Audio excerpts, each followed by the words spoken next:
Dans cette vidéo, nous allons apprendre les caractéristiques fondamentales de la reproduction sexuée et les comparer à celles de la reproduction asexuée. Nous étudierons comment la reproduction sexuée se produit à travers des exemples fascinants et pourquoi un type spécial de division cellulaire appelé méiose est si essentiel au processus. Enfin, nous examinerons quelques exemples intéressants d'espèces dont le cycle de vie implique à la fois des phases sexuées et asexuées par alternance de génération.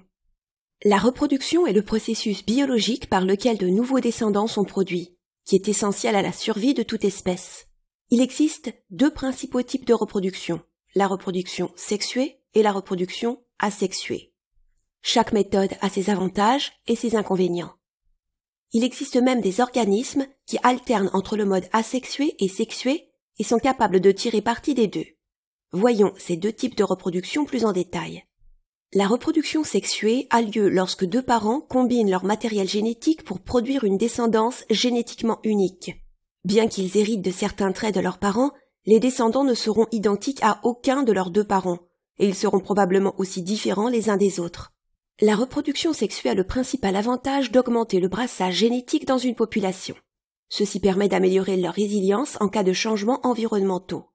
Dans le cas de nouvelles pressions ou changements environnementaux, certains des individus génétiquement uniques produits par reproduction sexuée posséderont probablement les adaptations nécessaires à leur survie. Ils peuvent ensuite transmettre ces adaptations à la génération suivante. Certains des inconvénients majeurs de la reproduction sexuée incluent le fait qu'elle est généralement plus lente et consomme beaucoup plus d'énergie et de temps. Bien que certains organismes à reproduction sexuée puissent produire un grand nombre de descendants, la reproduction asexuée génère généralement beaucoup plus de descendants et à un rythme plus rapide que la reproduction sexuée. En règle générale, les organismes qui utilisent la reproduction sexuée doivent d'abord atteindre la maturité sexuelle, autrement appelée puberté, avant de pouvoir se reproduire. Ils doivent également fabriquer des cellules reproductrices ou des cellules sexuelles appelées gamètes, dont la maturité nécessite de temps et la production demande beaucoup d'énergie. De plus, il faut souvent du temps pour trouver un partenaire et aménager un endroit pour qu'il soit propice à l'accouplement. Trouver des partenaires et avoir la possibilité de se reproduire sexuellement peut s'avérer également très dangereux chez certaines espèces. Par exemple, chez certaines espèces comme les lions, les mâles rivalisent et se battent pour se reproduire, ce qui peut être mortel. Selon les espèces, la reproduction sexuée nécessite parfois aussi qu'un parent garde et protège l'embryon en développement dans son corps jusqu'à la naissance. C'est ce que l'on appelle la période de gestation qui, chez certaines espèces, peut être très longue. Chez certaines espèces, la progéniture peut même nécessiter des soins parentaux et une protection après la naissance, ce qui peut également constituer un investissement coûteux à long terme. La reproduction asexuée a lieu lorsqu'un seul parent produit une progéniture. Les descendants issus de la reproduction asexuée sont généralement génétiquement identiques à leurs parents, ainsi qu'entre eux. Les organismes qui peuvent utiliser régulièrement la reproduction asexuée comprennent les prokaryotes, comme les bactéries, et certains eucaryotes, par exemple les champignons comme la levure et certains protistes unicellulaires comme l'amibe. Un des avantages de la reproduction asexuée inclut le fait qu'il s'agit d'un processus généralement plus rapide que la reproduction sexuée, puisque tous les membres de l'espèce peuvent générer seuls une progéniture. Cela signifie que les organismes à reproduction asexuée n'ont pas besoin de trouver un partenaire, ce qui, comme nous l'avons appris, peut être dangereux. Cependant, le principal inconvénient de la reproduction asexuée est qu'elle ne donne pas lieu au même niveau de brassage génétique que celui résultant de la reproduction sexuée. Car tous les descendants issus de la reproduction asexuée sont des clones génétiquement identiques aux cellules parentales. Les populations sont alors plus vulnérables aux changements environnementaux car elles ont plus de mal à s'adapter. Chez les organismes multicellulaires complexes, la reproduction sexuée nécessite la production de gamètes. La production de gamètes implique un type spécial de division cellulaire appelé méiose, qui divise par deux le matériel génétique des cellules somatiques. Les gamètes sont des cellules haploïdes, ce qui signifie qu'elles ne contiennent qu'un seul exemplaire de chaque chromosome, soit la moitié du nombre de chromosomes contenus dans la plupart des cellules somatiques, et sont souvent représentés par N. Les gamètes sont généralement de deux types, le spermatozoïde mâle et l'ovule femelle. Alors que le spermatozoïde est généralement considéré comme le gamète qui se déplace vers l'ovule pour que la fécondation ait lieu, l'ovule est généralement le gamète non mobile.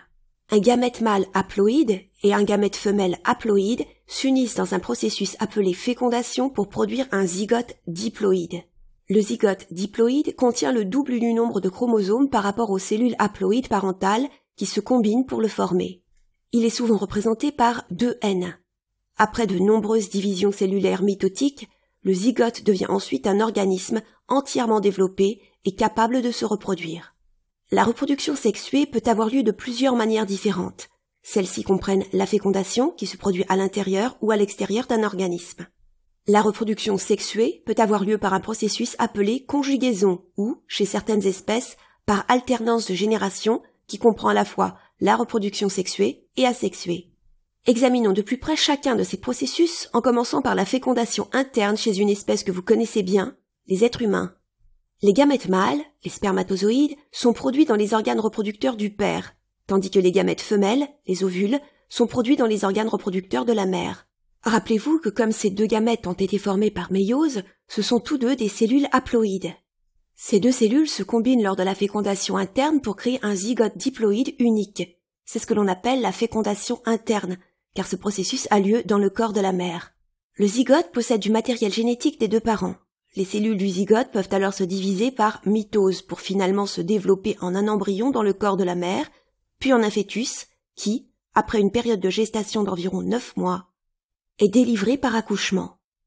Ce bébé peut ensuite continuer à se développer pendant son enfance et son adolescence jusqu'à l'âge adulte, où il aura atteint sa maturité sexuelle pour avoir ses propres enfants.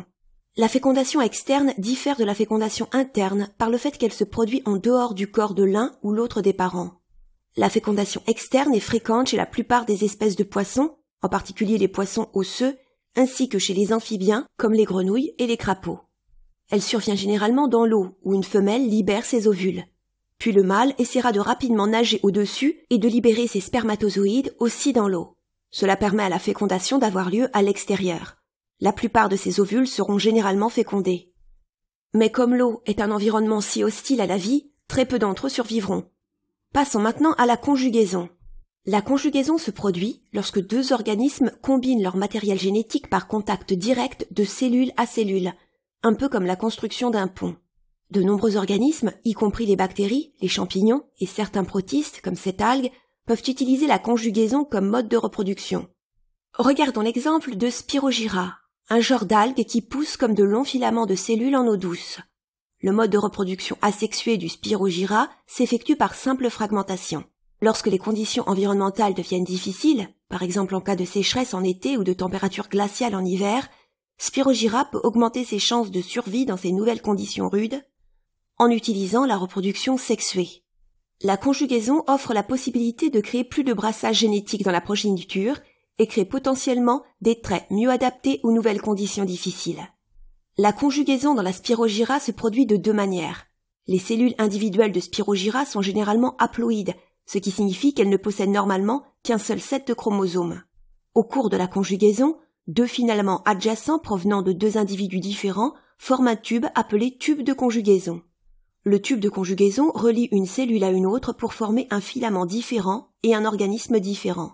Et un type spécial de gamète est déplacé de la cellule du filament mâle vers l'autre cellule du filament femelle à travers ce tube de conjugaison. Le matériel génétique des 2 cellules haploïdes se combine alors en une cellule diploïde appelée un zygote.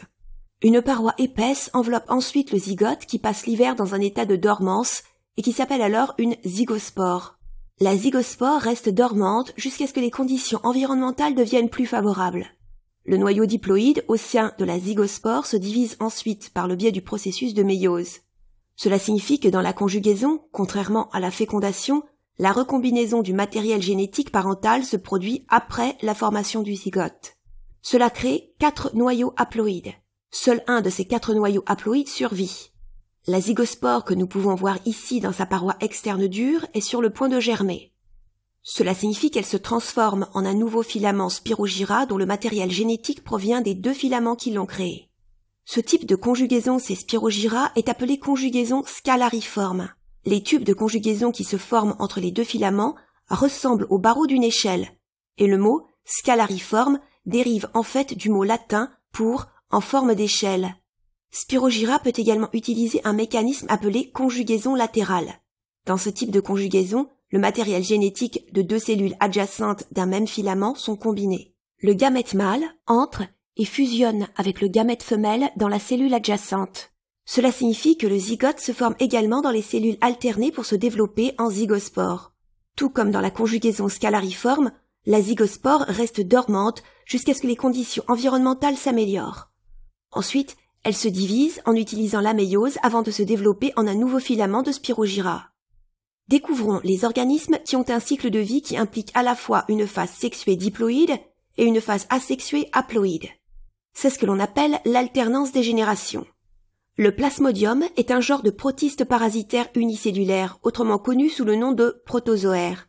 Le plasmodium peut infecter les êtres humains et causer une maladie appelée le paludisme ou la malaria. Et le cycle de vie du plasmodium est un exemple d'alternance de génération.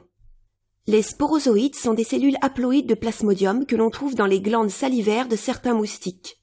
Lorsqu'un moustique anophèle femelle infecté pique un humain, ces sporozoïtes fusiformes pénètrent dans le corps humain et infectent les hépatocytes, c'est-à-dire les cellules du foie. Les sporozoïtes se reproduisent ensuite par un processus asexué appelé schizogonie. Lors de la schizogonie, une cellule mère se divise en plusieurs cellules filles par le biais d'un processus appelé fission multiple. Il y a généralement entre 2 et 4 cycles réplicatifs de schizogonie. Et ce nombre varie entre les différentes espèces de plasmodium. Au cours de ce processus, les sporozoïtes deviennent des schizontes ou mérontes, et ces schizontes finissent par éclater dans les hépatocytes humains. Les cellules finales produites par schizogonie qui sortent des schizontes sont appelées des mérozoïtes. Ces cellules sont également haploïdes. Les mérozoïtes sont généralement libérés toutes les 48 heures et se propagent rapidement pour infecter les globules rouges de l'homme. Une fois que cela se produit, le nombre de mérozoïtes augmente rapidement. L'infection des cellules sanguines est responsable des symptômes qui se manifestent chez un être humain infecté par le paludisme, tels que la fièvre, les frissons et la transpiration. Les mérozoïtes peuvent alors entrer dans une phase appelée gamétogonie, lors de laquelle ils se développent en gamètes mâles et femelles. Cette phase débute avec la différenciation de certains des mérozoïtes en gamétocytes haploïdes du stade sexué, dans les globules rouges de l'homme. Les gamétocytes femelles sont appelés macrogamétocytes et les gamétocytes mâles, plus petits, sont appelés microgamétocytes, qui seront tous deux présents dans les globules rouges de l'homme. Ces gamétocytes sont retransmis à un autre moustique femelle lorsqu'elle pique un hôte humain infecté. Les gamétocytes contenus dans le repas sanguin ingéré par les moustiques se transforment rapidement en gamètes femelles et mâles matures. La transformation des gamétocytes en gamètes matures s'appelle la gamétogénèse, et c'est la dernière étape de la gamétogonie.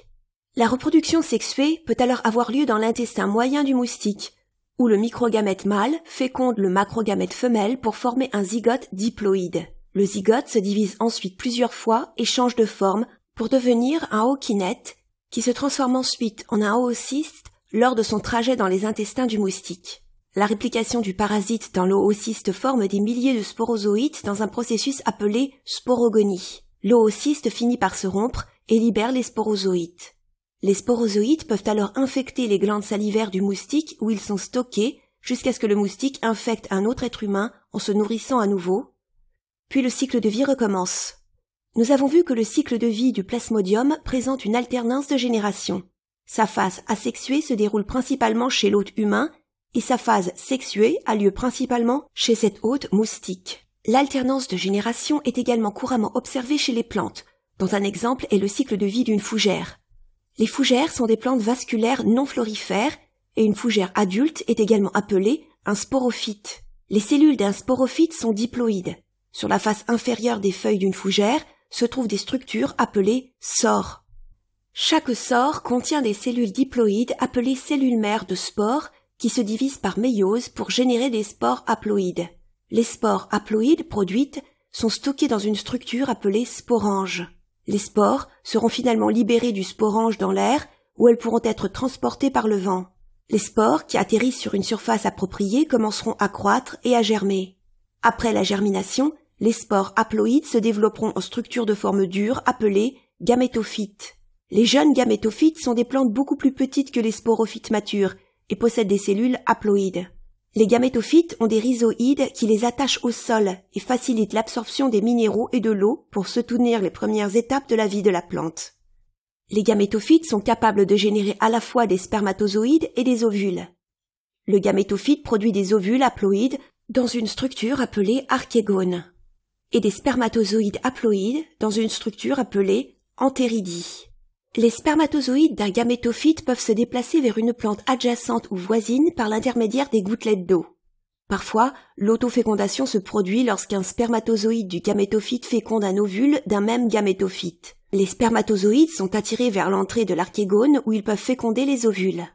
Qu'il s'agisse d'une fécondation croisée ou d'une autofécondation, le zygote diploïde formé au cours du processus se convertira en un nouveau sporophyte diploïde fixé sur le gamétophyte et le cycle de vie recommencera. Le sporophyte devient indépendant du gamétophyte lorsque ses premières feuilles et racines commencent à se développer. L'alternance de génération offre certains avantages aux organismes qui y ont recours.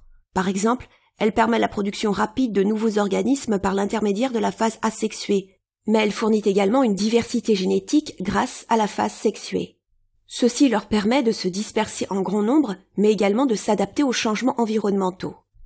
Terminons en passant en revue certains des points clés que nous avons abordés dans cette vidéo. Lors de la reproduction sexuée, les gamètes haploïdes fusionnent pour former un zygote diploïde. La reproduction sexuée introduit un brassage génétique dans la descendance. Cependant, elle est généralement plus lente et plus consommatrice en énergie que la reproduction asexuée. La conjugaison et la reproduction par les gamètes sont deux modes de reproduction sexuée. Le plasmodium et les fougères sont des exemples d'organismes qui présentent une alternance de génération.